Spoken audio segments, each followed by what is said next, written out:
While you sleep, your dog isn't just crashed on the floor. It's running a quiet, instinctive protocol built over thousands of years living alongside humans.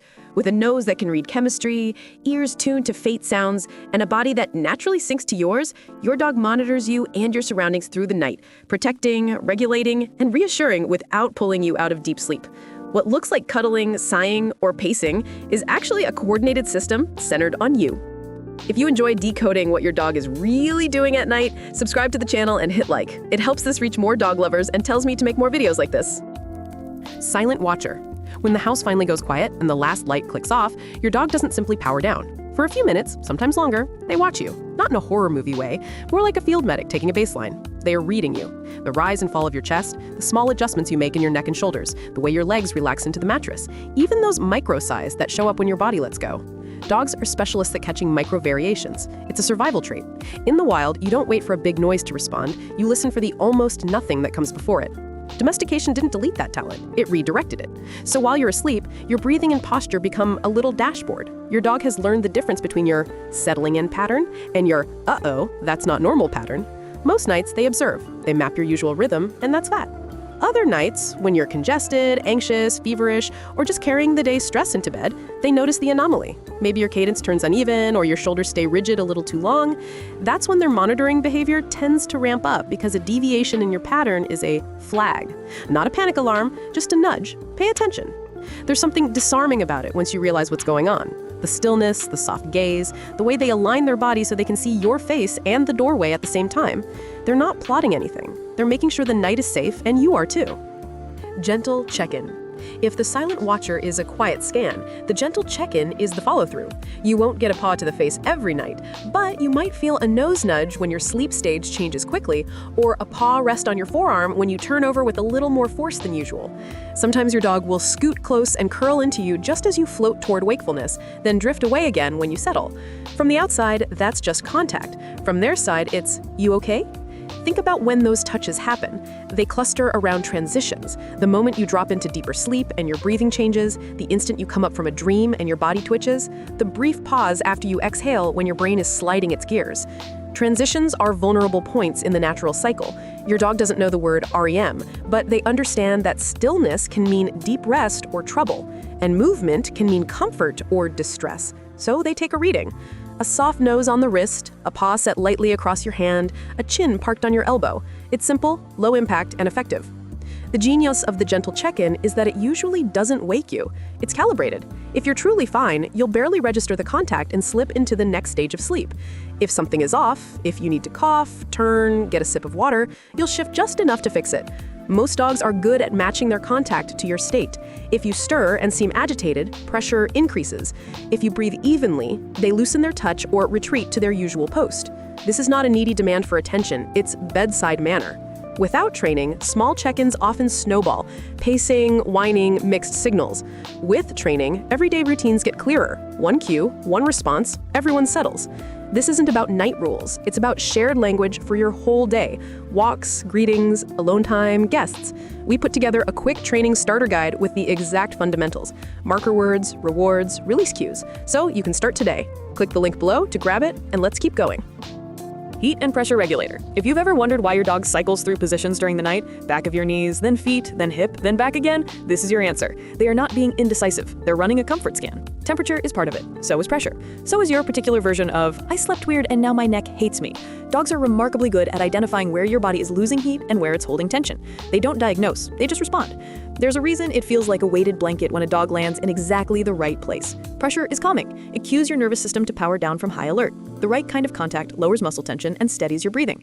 Dogs seem to learn where the useful contact is for you. A warm spine along your calves to keep your feet from turning into ice blocks, a head across your ankle that limits restless toe tapping, a gentle lean across your thigh that reminds your hips to stop clenching. They aren't healers, but in practical terms, the effect can feel like microphysiotherapy.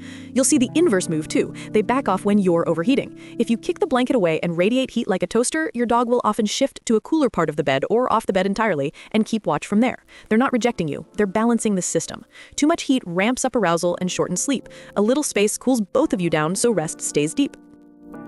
Doorway sentinel. There's a classic guard posture that shows up across breeds and personalities. Your dog lies angled toward the bedroom door or the hallway, with you just within their peripheral awareness.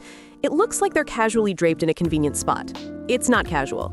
That position lets them accomplish two things at once. They can watch the most likely entry point to your room, and they can check your state without moving their head. It is efficient, comfortable, and fast to pivot from. Why that matters at night is obvious once you picture the whole environment.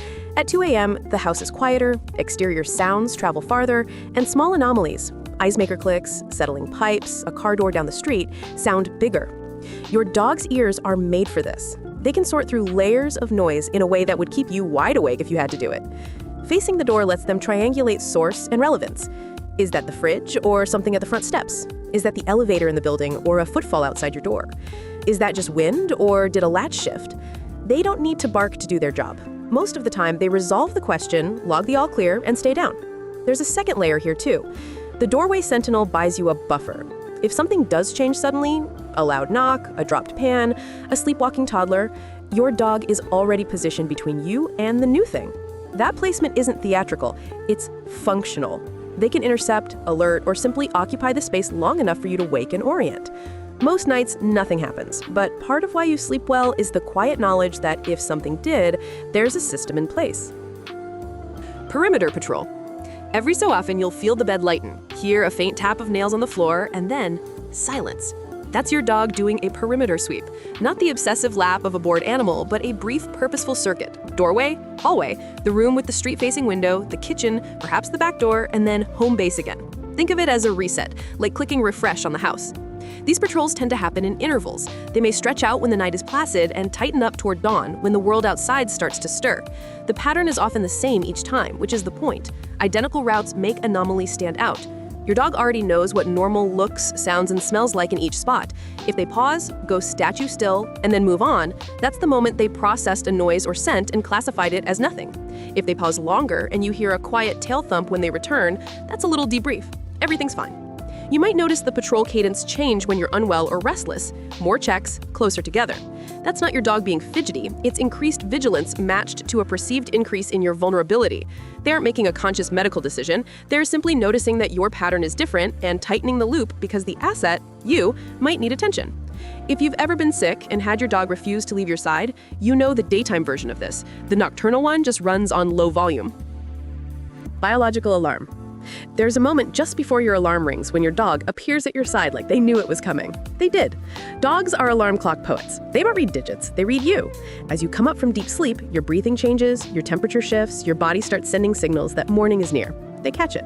If the room lightens even slightly, if your building hum changes, if the birds begin their first tentative calls, your dog folds that into their calculation. The result is a nudge, a presence, or sometimes just a quiet watchfulness at precisely the time you needed to surface anyway.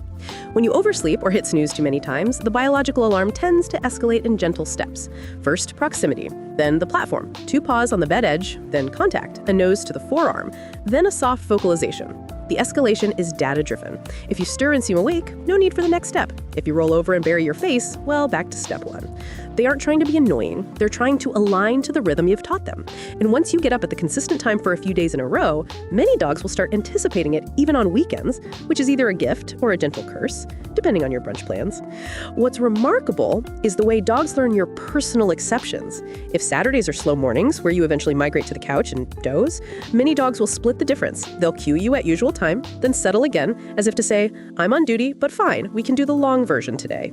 It's one of those places where routine becomes shared language. Early morning. The light outside is pre-dawn gray. The building has a hum you've lived with so long you no longer hear it, but your dog does. Birds start testing a few notes, your breath rate shifts in increments. Biological alarm. Your dog is there, not loud, not demanding, just present. On a weekday, you stir, they get their confirmation, and the morning routine spins up. On a Saturday, you turn over. They wait, nose an inch from your elbow, the canine equivalent of a raised eyebrow. When you don't move, they exhale, circle once at the foot of the bed, and go quiet. The system flexes with you because now the night is turning into daytime and their job description is about to swap out guardian of the dark for breakfast enthusiast and walk advocate. All of this works better when you recognize it and respond in kind. A dog that never gets feedback can only guess whether their messages land. You don't need a complex protocol. A few consistent cues go a long way. If a gentle nudge at 6:30 a.m. means good morning on weekdays and not yet on weekends, make your responses distinct. A quiet, okay, plus movement means the day's on. A whispered, later. Plus stillness means stand down. If you consistently reward night communicator signals that are soft and non-disruptive, with praise, with a hand drop off the mattress, with a calm, good dog, you'll get more of those and fewer noisy ones. Dogs, like people, iterate on what works. It also helps to set the stage for good night shifts. Keep water accessible so the only reason to wake you isn't thirst. Close doors you don't want included in a patrol route. If you live on a busy street and your dog is prone to reacting to every midnight siren, white noise can lower the frequency of sentinel alerts. If your bed is too small for the two of you to share pressure comfortably, add a dog bed that touches your mattress so contact is possible without crowding. Small environmental tweaks make it easier for your dog to do the job they're already trying to do. You'll notice that none of this demands heroics. Your dog doesn't have to choose between being a cuddly companion and a vigilant protector. They're both, and the switch flips fluidly all night long. The best part is how ordinary it becomes once you see it clearly. The ritual isn't magical, yet it feels that way because it's so tailored to you. Your breathing, your temperature, your odd habit of sleeping with one foot outside the covers. Your dog learns it all and folds it into the routine. You didn't ask for a night nurse, a doorman, a weighted blanket, and a personal alarm clock. You just brought home a dog. But evolution, practice, and affection turn that into a remarkably complete package. So the next time you half-wake at 2:17 a.m. and feel a warm weight settle at the back of your knees, try a different interpretation. Not, I can't move, but, the heat and pressure regulator just clocked in. When a soft nose touches your wrist after a choppy dream, register it as the gentle check-in confirming you're okay. If you catch a silhouette angled toward the hallway, nod to the doorway sentinel doing its quiet work. And when that soft presence appears at your bedside 2 minutes before your alarm, consider that you're witnessing the biological alarm at its most elegant. No beeps, no vibration, just the right nudge at the right time. What looks like a handful of unrelated quirks is actually a coordinated night system tuned to your body and your home. Your dog isn't a random sleeper in your room. They're your night partner, monitoring, regulating, communicating, and protecting in ways that let you rest more deeply than you might without them. That's not romanticism. It's the lived reality of thousands of years of shared nights distilled into one more quiet ritual most people never realize is happening.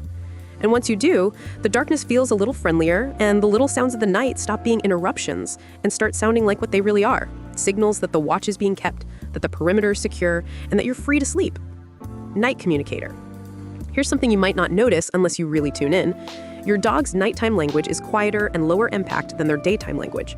Most dogs know not to bark at every small noise in the middle of the night, especially if you live in close quarters.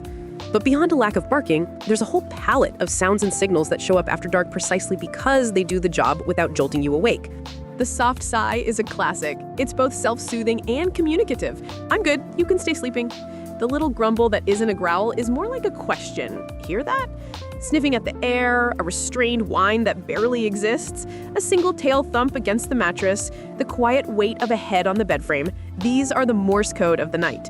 They don't yank you out of deep sleep, but if you're already near the surface, you'll register them enough to answer. A hand dropped lazily over the side to say, "I'm fine," a low shh, or the minute shift of your legs to free up space. This is also where body language carries more weight than sound. A dog sitting tall at the door for a minute and then lying down again is a report with punctuation. I checked, it's fine.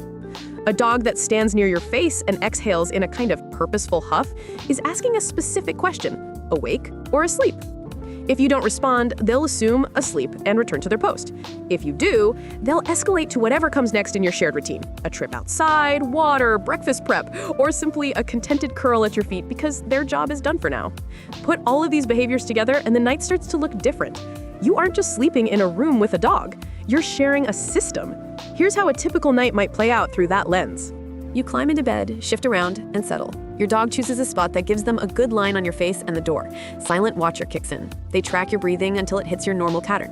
When it does, they relax into their first position, say across your ankles, adding a little pressure to the place you always fidget.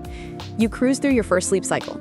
At a transition, you twitch hard coming out of a dream. Gentle check-in, a nose to the wrist. You turn once and huff. Your dog reads that as fine, rolls to your calves, and that warmth is just enough to keep your feet from going cold. The house shifts, pipes ping once. Your dog's head lifts, ears pivot. Doorway sentinel. A quick sweep of the soundscape. Conclusion? Nothing. They lie back down, but now angled slightly closer to the hall. 30 minutes later, there's a brief perimeter patrol. Down, across the hall, a pass by the front door, a look out the back window, a sniff at the kitchen air, then back to bed. You never wake enough to remember. Your body turns into a new configuration that isn't sustainable. The micro movement you should have made doesn't arrive. Your dog pads up, leans their shoulder gently into your thigh. It's just enough pressure for your nervous system to say, right, roll. You do. They retreat 3 inches and the room goes soft again.